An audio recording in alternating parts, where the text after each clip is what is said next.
This lecture for History 370, Modern East Asia, Section 4, is on violence, war, and imperialism in East Asia. Our objectives for this section are to learn what caused the Sino-Japanese War, learn who won the Sino-Japanese War, why, and what effects that war had, and keep in mind that Sino means Chinese, so it's a war between China and Japan. We will also seek to understand what caused the Russo-Japanese War, why Japan won, and what the significance of that victory was. And we will understand why and how, despite resistance and attempts at reform, Korea ended up becoming a colony of Japan. As review from the previous section, we have to remember that in Korea, China was ascendant. There was a pro-Chinese faction in power in the Korean government. This faction was centered around Empress Myeongsung. I had referred to her earlier as Queen Min. I think it's appropriate here to start referring to her as Empress Myeongsung. Queen Min was what people who spoke English at the time referred to her as. Now Koreans refer to her generally as Empress Myeongsung. So that's the name I want you in particular to attach with her. And you'll recall that she and her faction tried to follow the Chinese model, which encouraged self-strengthening, which was the adoption of Western technology without other changes. For example, there were not intended to be major political or social changes. Now, as review, remember there was this man named Kim Il-kyun. He led a pro-Japanese progressive faction that was opposed to the pro-Chinese conservative faction. They launched a coup attempt in 1884, which failed, and Kim Il-kyun and many other leaders of the coup were forced to flee Korea for Japan. And the Korean government, of course, controlled by the pro-Chinese faction, did not want Kim Il-kyun to be around anymore. They wanted to get rid of him, both in a sense for justice or vengeance, but also because they didn't want him to cause any more trouble. And what ended up happening, because he was safe as long as he stayed in Japan, he was tricked to leave Japan for Shanghai, and there he was assassinated by a Korean working for the Korean government. Right, so Kim Il-kyun, this pro-Japanese progressive, and you'll note that he is dressed in Western style clothing there. That's kind of a sign of where his politics are. He's going to be assassinated by a Korean assassin working for the Korean government in 1894. The Korean government then was able to obtain his body, and they cut it up into different pieces and sent them around to the different parts of Korea to show what happened to people who opposed the government, who tried to overthrow the government. And this was traditional Korean justice, right? And you would find this in places like Japan and China as well. And previously you would have found it in England as well. For example, in 16th century England, when Thomas More was executed, the great statesman, under the orders of Henry VIII, his head was also displayed until his daughter paid money to get it back. So, and this goes to what Fukuzawa Yukichi, who we talked about earlier, had said, the things that Western people criticize us for doing now, they used to do, they changed, so can we. But just after having gone through that little bit of review, it's important to note that times, in a sense, have changed. To the Korean government, this seemed like a natural kind of thing to do, to show what happens to people who were traitors. Because remember, this guy did launch a coup against the government, and that coup killed numerous members of the conservative faction, right? So he was a rebel, and the Korean government got a hold of him and did what they thought was just, posting his head, there you can see it right there, with the Chinese characters that say, the great traitor against the way. From the Japanese perspective, though, this was barbaric. It showed how Korea was uncivilized.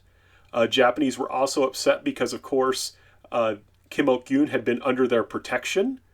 And naturally, he had been a source of possible influence for Japan, right? If he could ever get in government or get in power in Korea, he would have tried to make Korea more like Japan, and he would have brought Korea away from China and closer to Japan. So the Japanese are very upset about this, right? This guy had been under their protection. He wanted to make Korea more like their country. He would have given them more influence. And to many Chinese, or to many Japanese rather, this seemed to represent what was wrong with Korea and what needed to change, right? Korea needed to become modern like Japan, which no longer did this sort of thing. So Japan was not happy with how things were going in Korea. And in particular, they were unhappy and believed that much of these problems happened in Korea because of continued Chinese influence.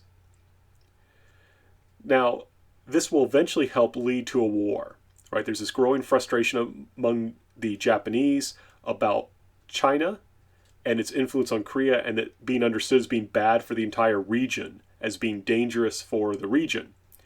Now, that's not enough, though, to actually get the war going, but I want to stress there is this kind of frustration. What will lead to the directly to the first Sino-Japanese War, this war between China and Japan from 1894 to 1895, is the Tong Rebellion. Right? Tong literally means Eastern learning. And it's a fascinating new religion that was established in Korea in the 19th century. It was basically a reaction to Catholicism, which was called Sohak, or Western learning. And what they did was they borrowed the Catholic idea of one God, but then they combined it with like Confucianism, Taoism, and a bit of Buddhism as well. And then argued that this was the true religion. The government, though, the Korean government, thought it looked a lot like Catholicism and just decided to persecute the Tonghak anyway. So this was a religion that would endure persecution. Not as many Tonghak would be martyred as Catholics, but there would be Tonghak members, including the founder of the religion, who would be executed by the government. Now, what made the Tonghak annoyed, or maybe that's what frustrated them, I should say, was that even though the government had stopped persecuting Catholics by this time, it was basically leaving Catholics alone. The foreign powers and the Japanese maybe would have protested if they continued to persecute Catholics. They saw Protestants as useful, so they allowed them to operate. However, Tonghak remained an illegal religion. The leader of the group that was executed was still presented as a criminal by the Korean government. And Tonghak believers were often abused and treated badly by the government because they were an illegal religion. In addition, there is going to be, as the Korean government wants to modernize, as it wants to engage in self-strengthening, even only just technology is expensive, right? So even though Korea's just going along with this very conservative reform, self-strengthening, it still costs money. So taxes are going up. In addition, now that Korea is open to the world, it's dealing with economic changes. It's dealing with being part of a more active regional and even global economy. So, for example, there will be such a demand for rice and beans from Japan that will drive up the price of those crops in Korea and make it harder for Koreans to afford to eat them. And there will actually be, among some Koreans, increasing hunger because of these economic changes. So what ends up happening is a group of these Tonghak rebels, or I should say members of the Tonghak religion, a group of them will rise up in rebellion. And once they do, Koreans, particularly peasants who aren't a part of the religion, will join them. This is why East Asian governments, particularly in China and Korea, were always nervous about religious organizations because they could use the fact that they were a different religion from the dynasty to justify rebelling against the dynasty. And this is exactly what happens. And once you start the rebellion, other people might join it. So what happens is, this religion isn't that big, but because they're organized, they're able to start the rebellion. And then, once it's started, other people will join. And the Korean army is no match for these rebels. Kojong, the king, will send some his most elite forces to attack these guys, and they will fail. Right? These rebels, there's just a whole bunch of them. The Korean army is very small. Remember, Korea's been at peace for hundreds of years by this time, and the Korean army just didn't have much experience and was not particularly large or particularly well-equipped or well-trained, despite some attempts at modernization. So then Kojong, the king of Korea, will call for help from China. Right? Remember, this was part of the deal that Korea had with China, right? We're your little brother. You're supposed to protect us. You're supposed to be benevolent to us. We're facing a rebellion we can't deal with. So what will happen is then China will send troops to Korea. While they're on their way, though, The Tonghak rebels are convinced to lay down their arms, and the king says, "Oh, everything's fine, China. We don't need you anymore." But the Chinese come anyway. And remember, we talked about the convention at Tianjin previously. It gave that 1884 convention following the failed coup attempt by the progressives against the conservatives. Remember, they made a deal. Japan and China rather made a deal that if one of them sent troops, they had to tell the other, and the other one got to send troops too. So China now, on the invitation of Korea, though Korea would later withdraw the invitation, sends troops. China follows the correct treaty and tells the Japanese that they're sending troops, and so the Japanese decide to send troops as well. So now you have this kind of really curious situation where the Japanese and the Chinese both have troops in Korea to help put down a rebellion which has basically been put down, or rather the rebels have been convinced to lay down their arms. And Japan will say to China, look, this sort of thing is going to keep happening unless we reform Korea, so let's do it together, right? Let's work together and reform Korea together. Let's fix this country so they'll be strong and they can take care of themselves. Now, politically, this was really brilliant because it seems very reasonable, right? It seems very reasonable. Let's work together to make sure this kind of thing doesn't happen again. China will refuse. Why would they refuse something that seems reasonable? Well, because they realize that they already have influence over Korea. To accept this would give Japan more influence over Korea. And that was not in the interest of China, right? China has been expanding its economic and strategic interests into Korea, right? They've been engaging this kind of Western-style imperialism of Korea with the permission of the Korean government. But that's still what they're doing. They're increasing their power in Korea. Were they to go along with this, that would allow Japan to have more influence in Korea. And so China will refuse that. And Japan knew that China was going to refuse this. They knew that there was no way the Chinese were going to let them do this.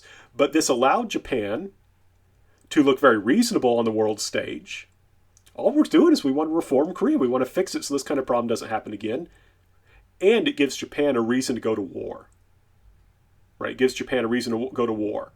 Right? Because it can say this is a threat to our interests, these problems in Korea, and they need to be resolved. So what will happen is Japan will provoke a war, as we've seen, and because its military is so well organized, as we'll see, it's going to quickly occupy Seoul. It will then force a military alliance with Korea.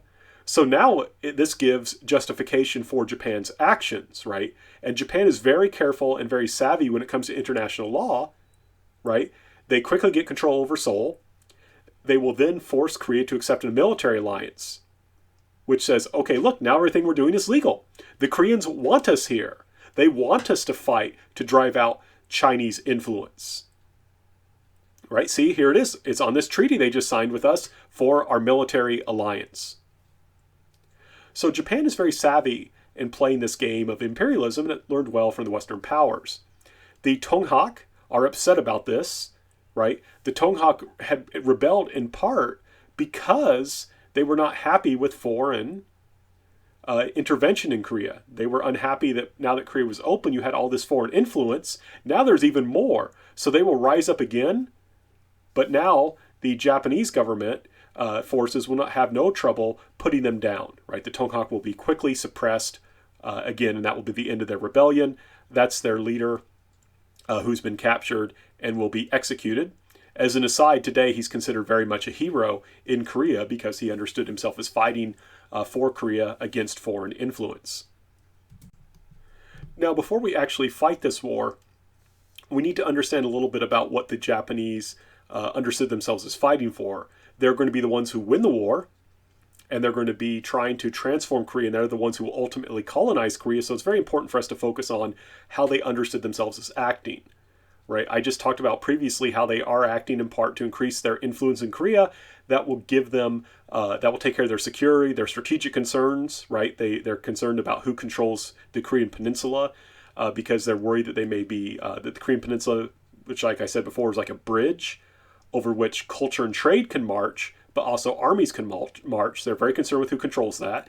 They want to have influence there to protect themselves, and so that they can get resources from Korea, and so that they can expand their trade there. But there's also ideology. They also understand themselves as acting as a force for good. And you can see the man in the middle who is vomiting. He is a Korean, right? You can tell by his dress. You may recognize this from the pictures we saw previously, but he represents Korea. And Korea is sick, right? That's why he's vomiting. He's ill. And you can see that he's been seeing a doctor, right?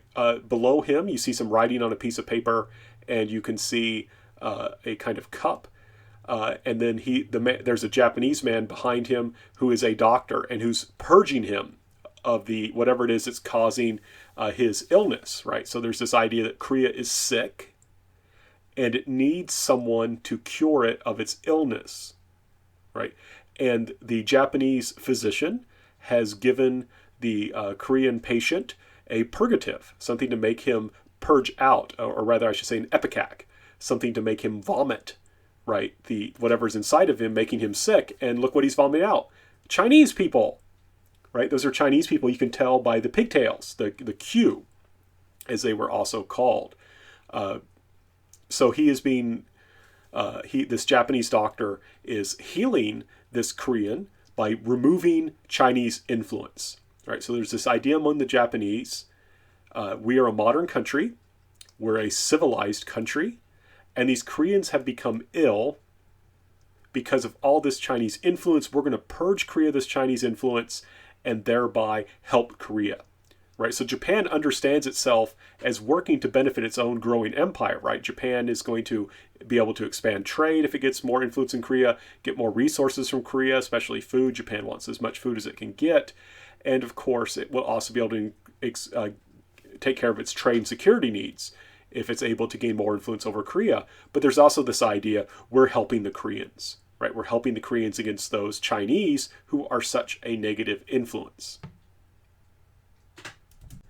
And this rather offensive image was created a month after the war has begun. And it's a similar kind of idea, but even more violent, in a sense, even more contemptuous of the Chinese, right? So on the left side, you can see a Chinese person who is presented in this very, very insulting and derogatory way, right? He has his hands like demonic claws. He has a nose like a pig. He's very ugly. He's presented as obese. And behind him is an opium pipe, right? Behind him is an opium pipe. And to the right, you can see a Japanese soldier who's presented in a very handsome way. He's got a striking mustache, very powerful looking, in good shape. And he is protecting a small child. And you maybe are able to guess, based on the hat, that small child represents Korea, right? So you have the demonic, monstrous, obese, ugly, drug-addicted Chinese attacking the poor, helpless Korean children, and the Japanese then must therefore step in to protect these Koreans. So you've got this idea, we're intervening to help the Koreans, to protect them from these nefarious Chinese, and the Koreans are these childlike people who need protection. Never mind the fact that they've been governing themselves, for hundreds of years, or thousands of years, you could say. They still are children and need our protection. And what I think is particularly striking is that if you read those Chinese characters, you'll notice that there is writing on the gun smoke, right? The Japanese soldier shooting the Chinese person, and there's smoke from his gun, and those two characters are the characters that mean civilization, right? So in a sense, there's this idea that the power of civilization is helping Japan to defeat and destroy these evil Chinese, right? They're not as civilized as us, so they're weaker than us. We're more powerful and can defeat them. So the first Sino-Japanese War is essentially going to be fought over this question, who would control the Korean peninsula? And I just want to point out, as a specialist in Korea, this makes me really sad, right? Because of course Koreans should control the Korean peninsula, right? But unfortunately, the Korean government is relatively weak, And this is a time period of what we call high imperialism, when there's all these different countries throughout the world that are competing with each other to gain access over territory, where they really see it as this kind of social Darwinistic dog eat dog world. If you do not eat, then you will be meat, right? If you don't go out and colonize other countries, you will be colonized. And unfortunately, both of Korea's neighbors, China and Japan, have accepted that worldview and are basically both trying to colonize poor Korea. So it's going to be a contest between these two growing imperial powers over who gets to control Korea. And also it's going to be testing which kind of reform is better, right? Remember, we had focused in the section on Japan about how Japan is going to go through massive radical reform, right? It's going to change its politics, its economy, it's going to industrialize and so forth. Whereas China wants to follow this policy of self-strengthening, which just involves getting Western-style technology without making any other major changes. Now, what's striking is during this time period is that most people thought China would win. And we can understand, China is huge. It's the size of Europe. It has a huge population. It has huge amounts of resources available when you compare it to Japan, right? It's much bigger. More people, more stuff it can use in the war. One thing I think is really fascinating too is China had about 82 warships, 25 torpedo boats, and some battleships. I believe they had 2, while Japan had 28 general warships, 24 torpedo boats, and 0 battleships. So the Chinese had a bigger navy and a better navy than Japan, right? Japan has 0 battleships. That's really striking, right? So China is bigger, has a bigger navy and a better navy. The Japanese army could deploy about 240,000 troops, whereas China could deploy in this theater 350,000. But China had another 650,000 troops scattered throughout the empire that it could mobilize if, strictly speaking, it was necessary. So we can see clearly that just in terms of numbers, China has a big advantage, right? In terms of numbers, China has a big advantage. So to discuss the course of the war, right, I want us to look at a couple battles. And in particular, I want us to look at the Battle of Pyongyang very closely. Here we're just going to be looking at some land battles. The Chinese in this battle of Pyongyang, and Pyongyang is a city in northern Korea, the capital of North Korea today, the Chinese will lose 2,000 killed and around 4,000 wounded. The Japanese, in contrast, will only lose 102 men killed and 433 wounded and 33 missing. So, I mean, it's approximately, the Chinese take approximately 20 times the number of killed and lose almost 9 times as many wounded. So this is a Japanese victory, a very decisive Japanese victory in which they're able to defeat the Chinese with very few losses to themselves. We'll talk a little bit later about why this happened, but I just want to note, look at how carefully the Japanese calculated their losses in comparison to the Chinese, right? Japan is just better organized here. The victory of the Japanese forces at the Battle of Pyongyang will allow them then to march into Manchuria. They will fight the Chinese at the Battle of the Yalu River, defeat them there. That allows them, like I said, to go into Manchuria. They will also win a victory at Weihai Wei, and they will seize Port Arthur. And you'll notice that those are these, to the north at Liaotung Peninsula, where Port Arthur is. That is a very important peninsula. Weihai Wei is also a very important area. You can see it's also a kind of peninsula. And if you control that area, it's very easy for you to threaten Beijing, right? It's very easy for you to threaten the capital of China. And after these great victories, the Japanese threatened the Chinese capital, right, of Beijing. And so the Chinese then gave up and the Japanese were victorious. And this is a kind of example of the sort of woodblock print the Japanese would produce in celebration of their victory. So we have to ask this question, right? Why is Japan able to win despite the fact that the Chinese had more resources, they had more people, and they had more, in some cases, better ships? Well, there's several reasons. First of all, the Japanese army and navy were relatively well supplied. I say relatively because if you read the history of this campaign, you'll know that there were lots of problems that the Japanese had in supplying their troops. However, the key thing is they were relatively well supplied, right? they, as we'll see, the Chinese had problems with supply, and while the Japanese did also have problems with supply, they did not significantly impact the ability of the Japanese army to fight, right? The Japanese soldiers will, by and large, have what they need when it's time to fight. They're not going to run out of ammunition. They're going to have the food that they need.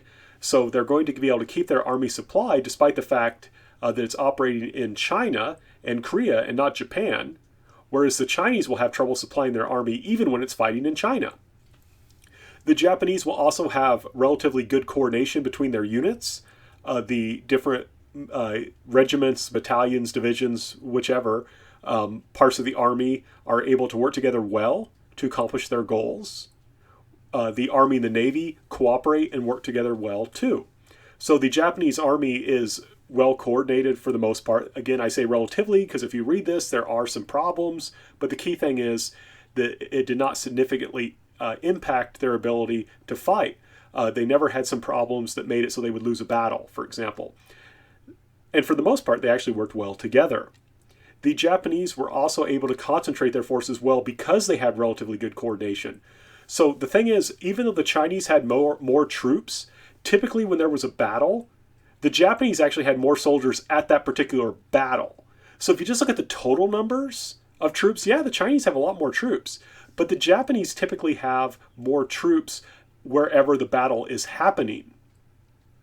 Right, so the Japanese are able to concentrate their forces well. That gives them numerical superiority in individual battles. Moreover, these Japanese troops have been drilled extensively. They're nationalistic, they're loyal to the government, they're disciplined, and they're well equipped. Right, you put all these things together, you have this disciplined army in which the soldiers would do what they're told, and the government can trust them to do what they're told, and they're given the tools they need to win the war. The situation for the Chinese is very different. Chinese soldiers were able to fight bravely. I do not want to take anything away from those soldiers. They were not cowards. How often? They were often poorly supplied, poorly paid, and poorly led. The military officers leading many of the Chinese soldiers were completely unfamiliar with modern-style warfare. Some of them, even if they were veterans who'd fought against the Taiping, that was, about 30, 40 years before this, things had changed.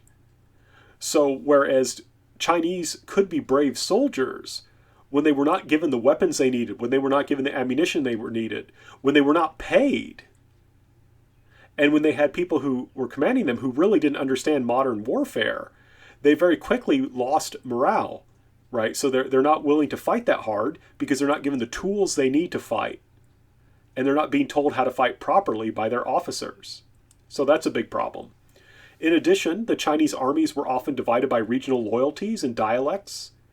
There is, in China during this time period, because China does not adopt a nationalism, we'll talk more about this issue later, but their Chinese people often had very strong regional loyalties. So they were more loyal to their local region, to their local government, to their locality than they were to the central government. And they also often spoke different dialects, and so they couldn't understand each other at times. And these regional loyalties could also lead to regional competition. Sometimes the different regions didn't like each other. So whereas the Japanese soldiers were willing to just work together, they spoke the same language, they were unified, the Chinese were not. What's particularly striking is how the Chinese Navy performed. Right, the Navy, in a sense, was one of the proud points of the Chinese, and it performed very poorly. Right, I'm just going to give you a couple examples of why it performed poorly. So, what happened?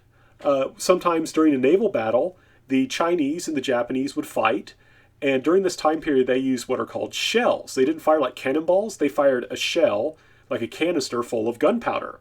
And when the Japanese shells would hit the Chinese ships, they generally exploded. But when the Chinese shells hit the Japanese ships, a lot of times they didn't explode. And the reason is because some corrupt official removed the explosives and sold them.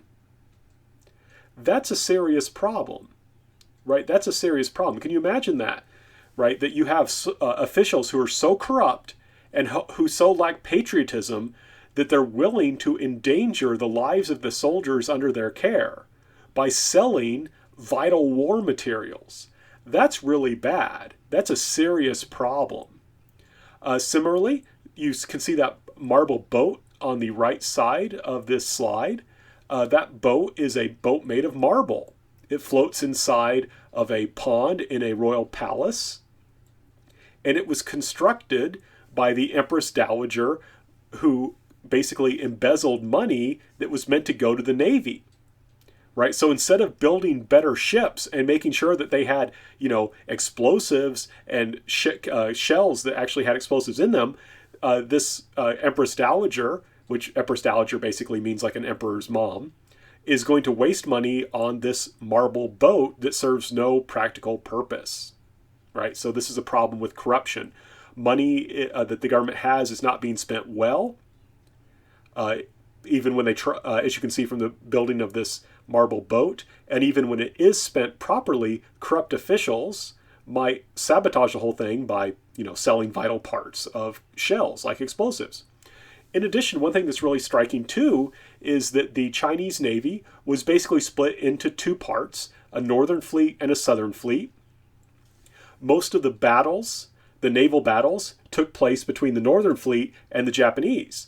And you could reasonably ask yourself, why didn't the Southern Fleet help the Northern Fleet? And the answer is the Southern Fleet didn't want to help the Northern Fleet. The Northern Fleet actually asked for help from the Southern Fleet, and the Southern Fleet refused. Now, can you imagine that? Can you imagine military units, American military units, in a war in which one American military unit asks another for help and the other refuses to help? That's a serious problem. That's why I mean that there's this kind of lack of nationalism. The reason why the Southern Fleet refused to help was 10 years previously during another war, this time with France. The Southern Fleet asked for help and the Northern Fleet refused. So basically this is like vengeance. But who cares? The country's at war. Shouldn't we be acting for the benefit of the country? Well, China in this stage still lacks nationalism. Right? People's kind of selfish concerns are trumping the interests of the country because there's a lack of nationalism. Now, one thing you may ask yourself then is, if you think about the military, is why not just have a unified naval command? Why not just have someone on top who's in charge of the whole Navy? And so if the Southern Fleet were to refuse to help the Northern Fleet, that person who's the supreme commander of the Navy could say, hey, Southern Fleet, you got to go help the North. The answer is that the government, the Chinese, the Qing Empire, the Qing imperial government, did not want a unified naval command because if you gave too much power to an individual military officer, the military officer might rebel and overthrow the emperor. Now, again, that's a problem, right? You have an army that you can't even trust to be loyal, right? Inherently, the Qing dynasty did not trust its own military and was always afraid that if one military officer got too much power, they might overthrow the empire. And actually, they were right to be afraid, but that's a problem, right? That's a problem when you can't even trust your own officers and you can't have a unified command, even though that would be good and efficient, would help you win the war, because you can't trust your officers to actually be loyal. Japan didn't have this problem. Japanese had no problem with this. They were not concerned with the army overthrowing the government. And that's because Japan had undertaken radical revolutions, brought in nationalism, democracy, all that stuff. China didn't. Right? China didn't. So we have these serious problems. And finally, one thing that's really striking is if you read the reports, the Chinese government had no idea what was really going on. Chinese generals and admirals, even when they were defeated, would inform the government that they had won a great victory. And so the government made decisions on completely false information. Right? So the Japanese would defeat the Chinese commander would send a report to the emperor and say, we defeated the Japanese, no problem, everything's fine here. And the reason that they did that was they were afraid if they gave the emperor bad news, they would be punished severely, like executed. So because of that, because China followed this kind of old style system, the emperor gets really bad information and thinks he's winning all these battles when in fact he's getting beaten up. And by the time that the Chinese government realizes that they've been lied to by their own commanders, there's not a whole lot they can do about it. In contrast, the Japanese, I mean, they didn't really have to deal with defeat because they won. The government generally understood what was going on and was able to coordinate its forces well because officers generally gave honest reports. But you can see, this kind of idea of radical reform in Japan works really well. It allows them to create an efficient government, an efficient military that's inherently loyal to that government, whereas China, because it just tried to buy some guns, doesn't do very well. And just as kind of a final thought to just give you a sense of how badly this goes and how technology just isn't enough, remember how I said the Japanese lacked battleships and the Chinese had like 2? Well, after this war, the Chinese had no battleships and the Japanese had 2 because they captured the Chinese battleships, right? So the Chinese had the technology, but because it wasn't used properly, the Japanese were able to take it. So this was a decisive victory for Japan. Japan wins every battle. It doesn't lose a single one, land or sea. And people look at this and say, okay, this tells us 2 things. First of all, radical reform is the way to go, right? Just buying some technology, buying some guns, buying some cannons, buying some modern naval ships, that's not enough. If you want to be powerful, you need to have a modern political system, a modern economic system. You have to industrialize. You have to completely change everything. Right? So we now know that self-strengthening is not the way to go if you want to have a powerful country. You need radical reform. And second of all, because Japan did this, it was able to defeat this country that was bigger, had more resources, and on paper had a bigger and better navy. This means Japan is the leading power in Asia. Right? Many people in Asia look to, or I should say East Asia, look to China as the path to change, as the path to national strength. But after this, it's clear that it's Japan, right? It's clear that it's Japan. And China is forced to sign a treaty, the Treaty of Shimonoseki. Shimonoseki is a city in Japan. And basically what happens is when you win a war, typically in this time period, you have, if you are clearly the winner, the treaty negotiations take place on your home turf. Now, the Treaty of Shimonoseki is interesting because it stated that, once again, that Korea was independent, and this meant that China had to withdraw its influence from Korea. Of course, Japan planned on expanding its influence into Korea, but it had to declare that Korea is independent in order to do that, to emphasize that China was not allowed to have any more influence there. And as always, when you're able to win a war this decisively, you can try and make the enemy, your opponent, pay for the war. So China had to pay Japan a very large indemnity. How big? It was more than 6 times Japan's annual budget, right? So China had to pay Japan the equivalent of 6 times the whole budget Japan had for 1 year, right? So in the United States, I think our budget is something like $3 trillion. This would be like a country having to pay us $18 trillion. This is just a fabulous amount of money. Japan will also seize Taiwan from China and add it to its empire. And also, remember how we talked about the city of Port Arthur on the Liaodong Peninsula? And I mentioned how that was an important place because it helps control the approaches to Beijing, the capital of China. Japan will also get to lease that, the whole peninsula, including Port Arthur. Now, here's the thing that's really striking.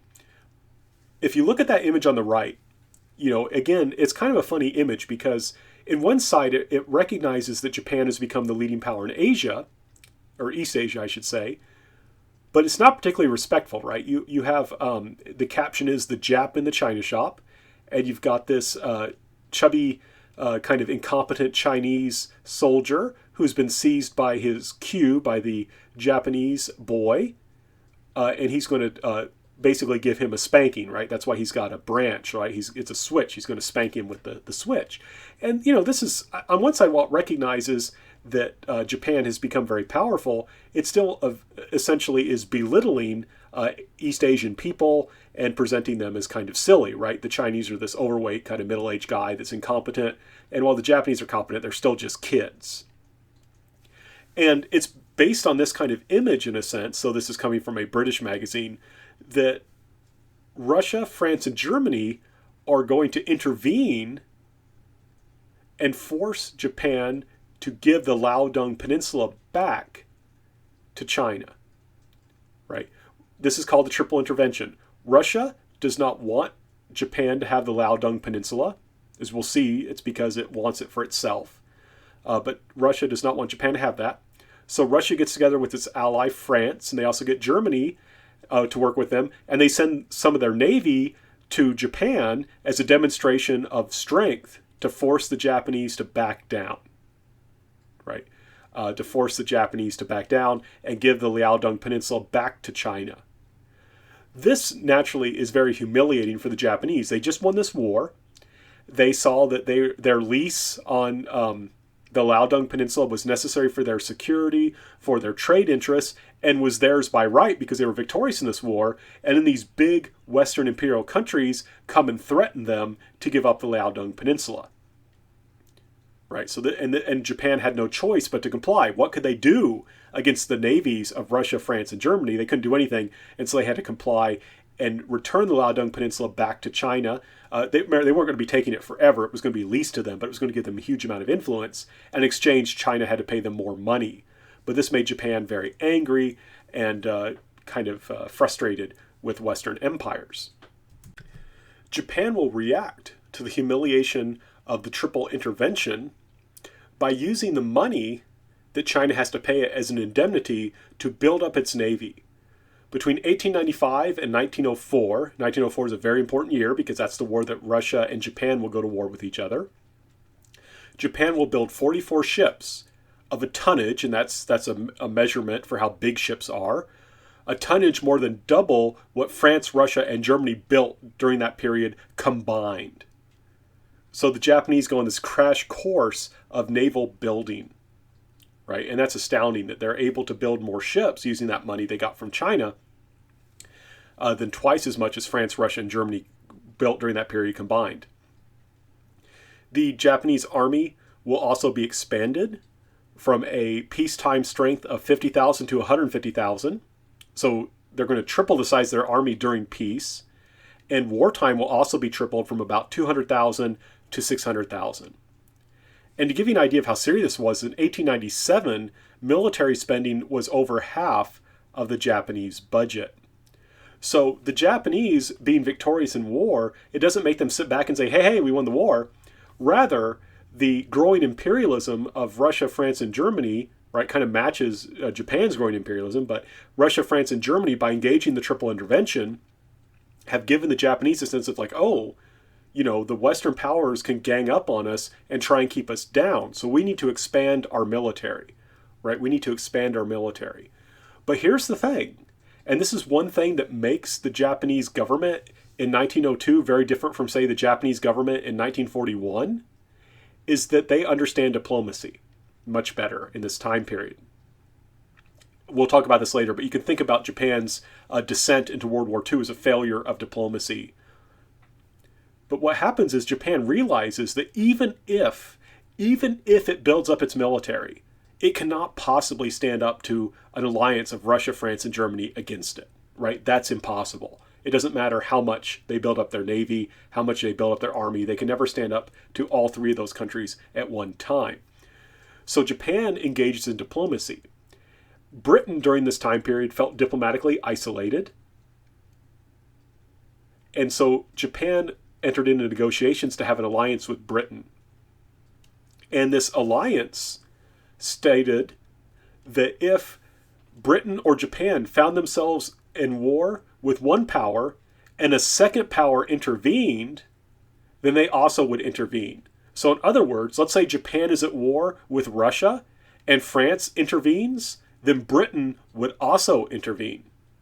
What does this mean practically speaking? That Japan has set it up so they would only have to fight one Western country. Right? They know they can't stand up to Russia, France, and Germany, but as seen in the Triple Intervention, Russia, France, and Germany were willing to act together against them. So by engaging in this alliance with Britain,